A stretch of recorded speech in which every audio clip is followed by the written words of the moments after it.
Okay, so here again we've got a magnet. All we've done is put it into a clear plastic just to cover it, so it makes it easier for us to get the magnetic particles. So again, all we're doing is random area, just testing again, can you find magnetic particles just about anywhere. So here again, magnet covered with the plastic, just going to dunk it into an area, and there you have it.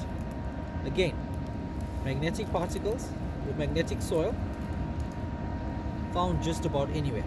So in this particular area that we're testing, obviously there's an area that's similar to a gutter, and what's happening here, if you look closely, you'll be able to see that it's more for coarse material.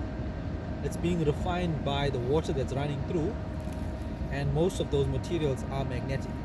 So you can see that it's much more coarse, but if you were to grind this material down, you'll see that you'll get much more finer iron ore or finer magnetic particles.